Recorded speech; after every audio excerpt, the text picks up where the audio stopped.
I'm your host, Elise Thompson. Thank you so much for tuning in to this episode. We are in the middle of our series called Conference Chats. And in case you missed the memo, we're hosting our next Charlotte Mason Enrichment Conference this summer in July in Tulsa, Oklahoma, or you can attend virtually.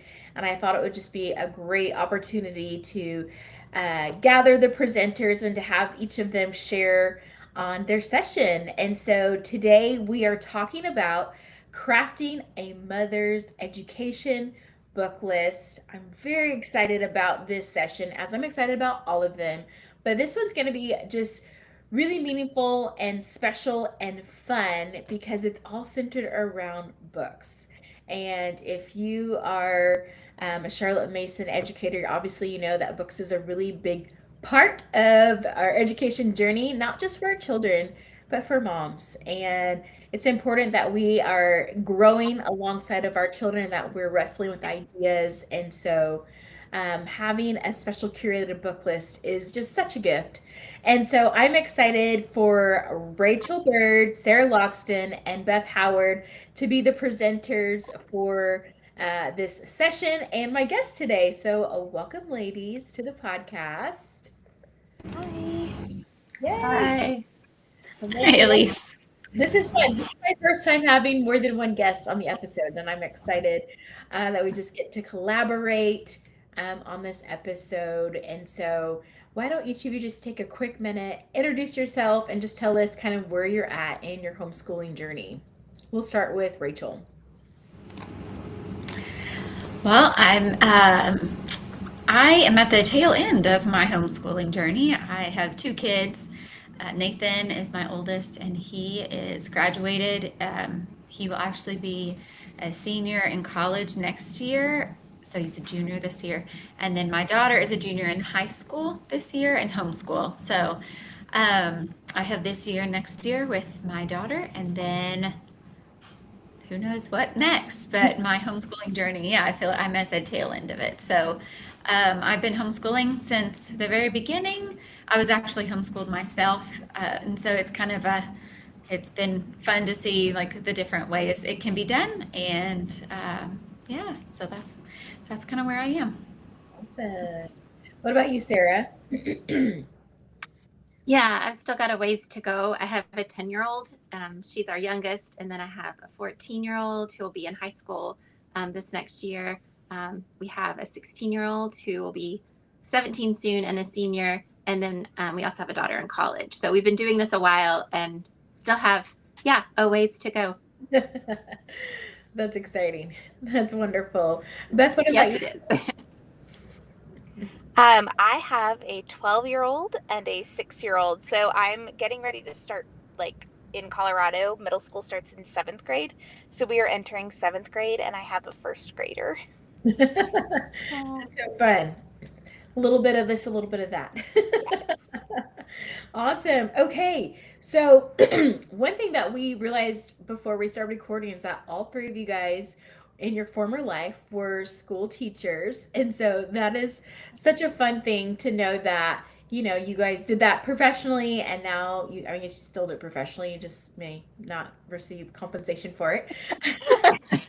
Yeah, you all still love teaching and learning, and I think that's so great. So I would love to know from whoever wants to answer, like when maybe there was a moment for you when you realized that, like, hey, I can't just show up and not have engaged with living ideas like I'm asking my kids to do, and realizing that, like, your educational journey doesn't like really ever stop. I can start. Yeah, that'd be I great. think I think every teacher has this unique desire to learn. Like, you don't opt to go back into school if you don't really, really love books and learning. And so, like, my favorite class in college was kid literature. Like, we read books, like middle school novels, and then we wrote little, I now see it as like we wrote narrations on Mhm. index cards so we could file them away in our little library. It's the best. um so even in the classroom, like I loved engaging with my kids on what they were interested in, and they would like ask me like, Miss Grimm, when I was Miss Grimm, have you read this book? Have you heard about this? I was like, no, let me read that. So when I was started homeschooling my daughter, I pre-read all of her books because I was enthusiastic and I wanted to know like what are we getting ourselves into? And then that kind of spiraled. And when I look back on even like photos I was taking, it was like, oh, I tried reading The Princess and the Goblin to like my 2-year-old because I found it and I was like, this would be fun to do. Um, so I think it's always just kind of been there, like this love of engaging with text and with ideas. Um, the nice thing is now that I'm a homeschooling mom, it's like I can do that, just whatever I'm interested in and like do read cool things and like bring my kids to. Like, okay, guys, let's read this new fun thing. Yeah, that's exciting. That is so funny that you tried to read Princess and Goblin to your 2-year-old. You know what? You were exposing her to great, language and other things. Her vocabulary was excellent, I'm sure. Oh, that's so great. Mm. Sarah, what about for you? Like when did you realize that needed to keep plowing along in your own personal educational journey?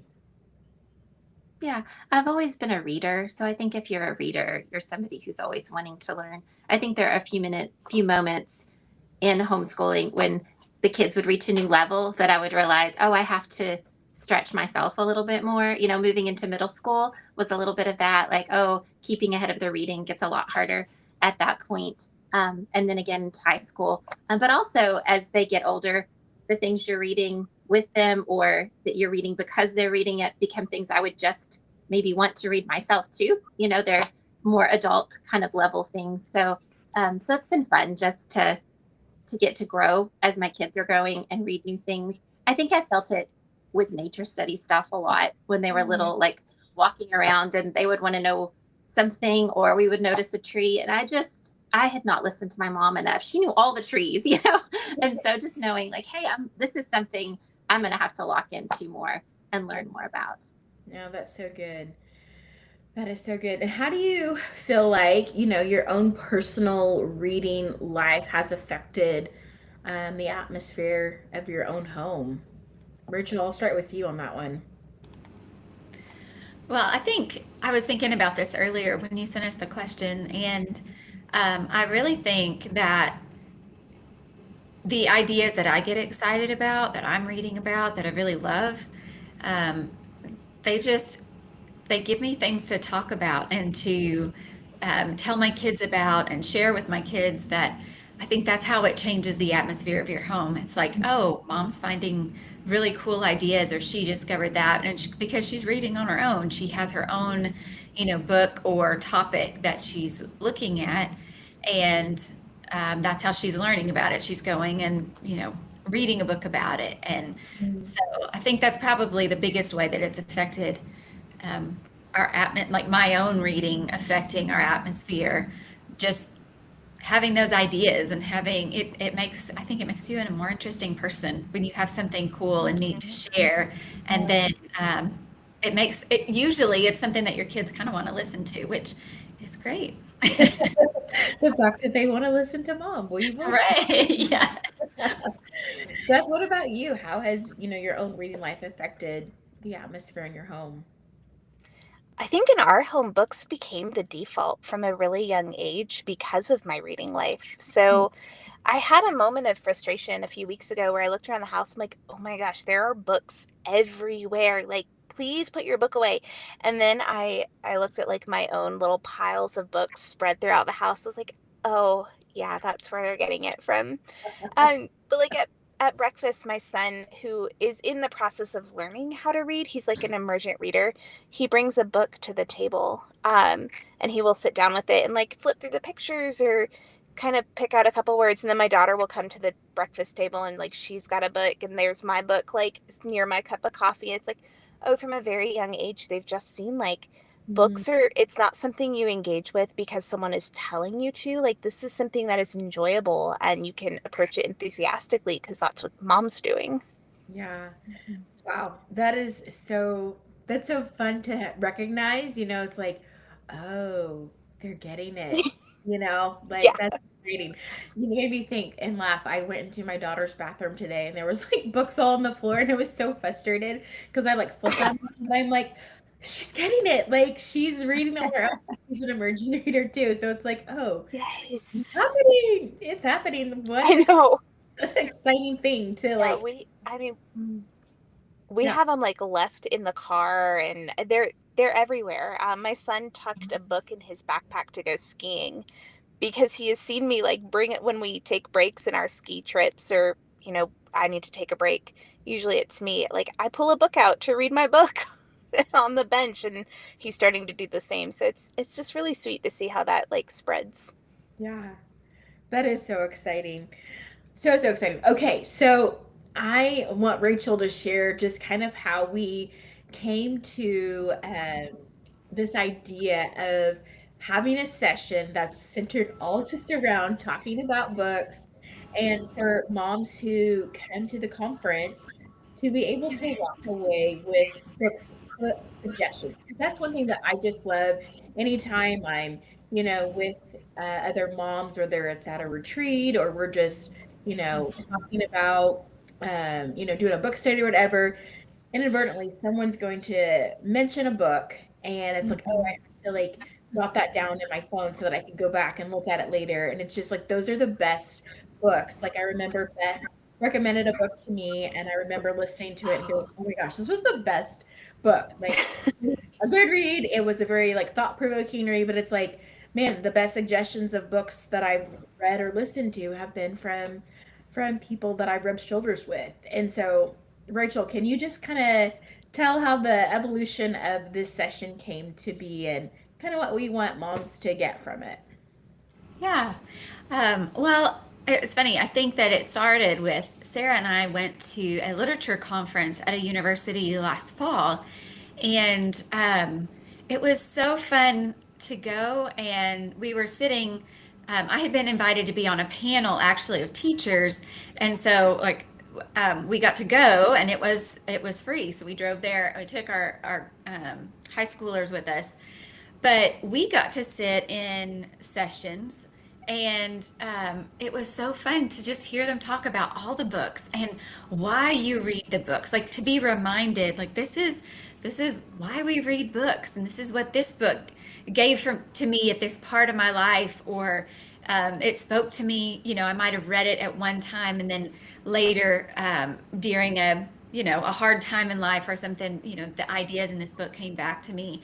And it was a very laid back session. And so people were kind of talking about different books that they had read.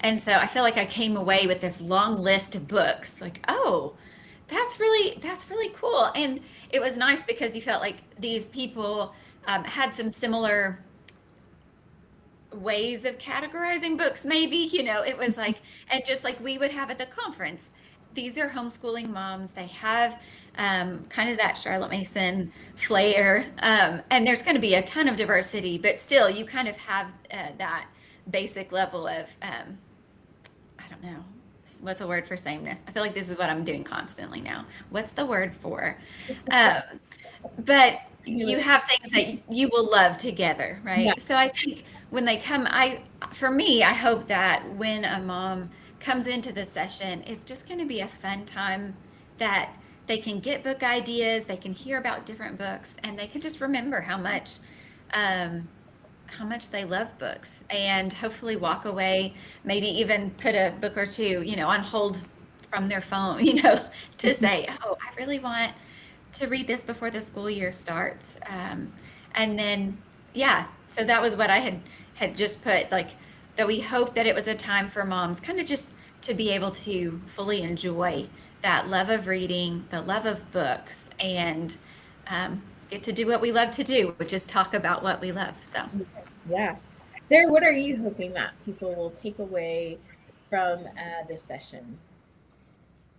Well, I think the same thing in a lot of ways, like some fun new ideas. And I think also I was thinking about just how important community has been to me in reading as a mom, like to have other moms to talk to, other women.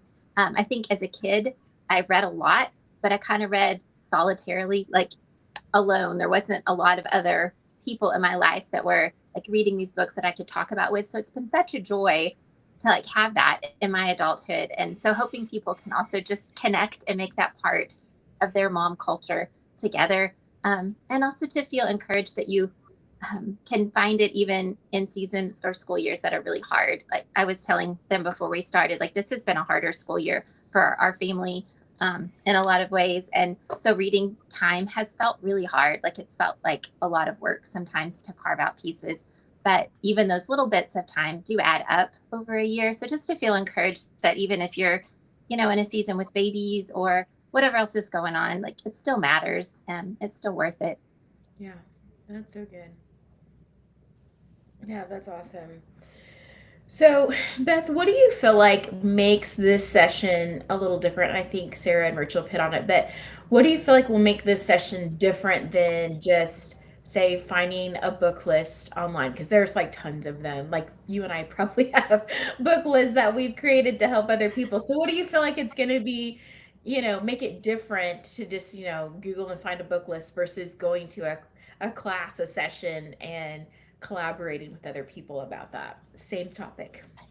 Yeah, I think one thing you miss out on a book list is hearing the why behind a, the reason a book has been recommended, Mhm. or kind of getting this like tailored to recommendation. So sometimes, like Sarah's saying, her having a hard school year and reading has felt really hard this year, and I guarantee there's a woman in there who could say, yeah, when I was having a really hard year, this book was a gift to me. This was a light to me. Mhm. So having women come together and say, I'm really struggling with like nonfiction or this thing in my life, and somebody else saying, oh, you know what? I loved this particular fairy tale. And while it's not a self help book, like it's probably going to give you this living idea.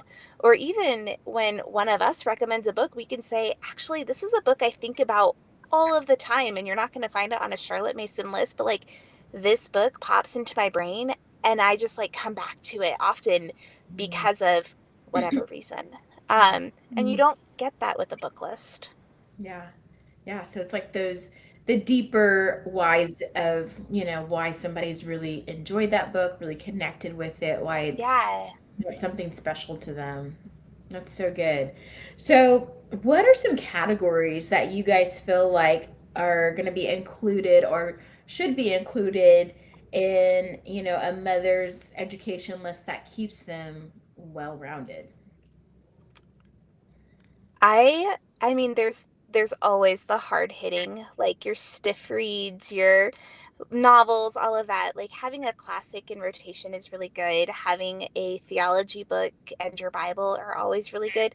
I would love if more Charlotte Mason moms could talk a little bit about like what are some of our armchair reads or our adult twaddle. Like maybe it's not quite twaddle, but it's just like that little candy that you get Yeah, yeah, sometimes sprinkled in, yeah, that is still wholesome and wonderful and is going to inspire and cause you to think. yeah. But maybe it's not like your dense read. Gotcha. All right, well, let's confess, ladies. What do we got? uh, I mean, I read Emma M. Lyon, which is not, I don't think it's twaddle, but I love it. I Oh, read it. that's on my like to be read list. Everybody's really talking about that one being a great one. It's great. But it's like an armchair read. You can just relax into it at the end of a long day, and it's not like over the top. Nice. I'm excited. Yeah, I'm excited to start that. That's on my to be read list. So I'll confess next. Sarah, Rachel, I don't know if you guys have them, but I am listening to Mrs. Polyfax. I Ooh. think a lady from our community mentioned that series, and I hadn't listened to any of. I like to listen to him. I hadn't listened to any of them this year, but I started one a couple days ago, and my earbuds have my headphones have been on. Every time I can find a spare minute, I am listening to that book because it's just They are so fun. they're just So fun. They fun. are. I like them too. Yay, Miss Polyfax. Okay, I'll put that on my Yes. TBR. It's fun. Yeah. I think it's so good though to have the fun reads. Our Yeah. brains work really hard sometimes, schooling our kids and reading those heavier things. And so I think it's good to have a good balance of all of those kind of things. Yeah. I think having the stretching read going and the easier read feels really good. This has been a year where it's felt like some days was like if I read my Bible, that was like what I could do that day. So just to have grace, I guess too, in all of it. Yeah. But I think the fun reads are valuable, just like we would want our kids to know that it's enjoyable. Yeah, no, that's so good. That's so good. Rachel, anything you want to spill the beans on? I'm like, what have I read? Probably, I mean, the things that I've read lately, I have a Dorothy Sayers, and it's just a collection of stories. And so it's her Peter Wimsey short, and they're like super Oh, short. Um, or I'll also listen sometimes on Audible to PG, it's Woodhouse, right, Sarah? Yes, Yes, so PG good. Woodhouse. Yeah, Something they were about to get married in a gorilla cage or something. Like it was just hilarious. Like it was just funny. They're funny they're and laugh out loud funny for real. Yeah. yeah, and silly. And so those are those are just some that I have like right now, kind of out or on my phone as kind of like, okay, I don't really feel like going too deep or having to think too hard. Like let's just Yeah. um, yeah. I really like a good cozy murder. Like I like Agatha Christie a lot. And if there's a British village involved, that's even better. So Oh, that's great. Cozy murder. Yeah, they're engaging. It's like you read the first chapter and you're like, I'm hooked. I gotta find out who did it. Yep, might lose a little sleep over it, but it's okay. Yeah.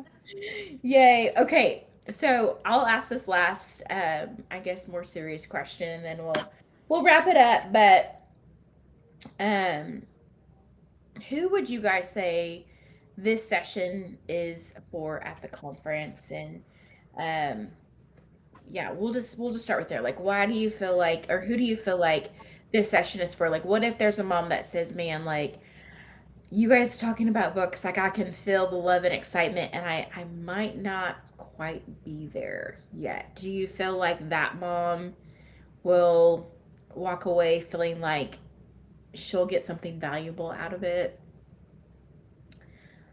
Sarah, I'll start with you. What are your thoughts? I think so. I think it's for everybody, no matter where you are, what time you have in your life right now. Like just to see that books are fun and to catch a little excitement. I think everyone with any age kids could benefit. Yeah, that's good. I also think that it's good to see, especially how we're going to do it, where we have it interactive, where it's not just going to be the panelists talking. It will be at some points, but we're also going to have the table share and have time to talk. So I think we're going to get a really good variety of people who, are at all levels of, being able to read at the moment. And so it's going to be, I think it'll be a great thing for anyone. Like I'm hoping that anyone could walk away and go, oh, I heard this one person say this and they were in a similar season, or, somebody at the opposite end, like what, has a ton of time to read and this is what they're doing with their time. Like, that's what I'm hoping is that with all the voices, it won't just be the three of us talking about books. We're going to be having the tables talk about books and specific, giving specific topics and then allowing, the different tables to share with the whole room. And so just really kind of stirring it up and getting a variety of opinions and yeah, so I think that it will be for anyone who is interested. Yeah, no, that's so good. So really, doesn't matter where, whether you love books or whether you want to love books or maybe you don't love books. Like you come, I feel like you're gonna be inspired and you'll want to read something after it's all said and done. So awesome. Well, I'm so excited again for this session. I'm definitely gonna make sure I am in the room for part of it. So it's gonna be so good. And the great thing about all the sessions that's happening at the conference is, obviously when you're coming in person or even virtually, like you can only, be participate in one session at a time. And we realize that that could be a hard choice. And so we're offering all the sessions will be available for recording with whatever ticket you purchase. So it'll be so great. You know, if you want to sit in on a different class, but you still want to hear what was talked about in another session, you'll have access to all of it. So, so excited for this session. So excited for the conference. We're like 80-ish days away. And so I want to encourage you, if you haven't already gotten your ticket, you can do so at charlottemasonenrichment.com/conference. And for listening to this episode, you can use the code podcast for a special discount. And yeah, that is all the time that we have for today. So thank you, ladies, again for just sharing your passion for this session and just for reading, and excited for what's to come. I want to remind us all that Charlotte encourages us to remember that the only true education is self-education. So we're never going to stop learning, and we're never going to stop growing. And I look forward to seeing you on the next episode.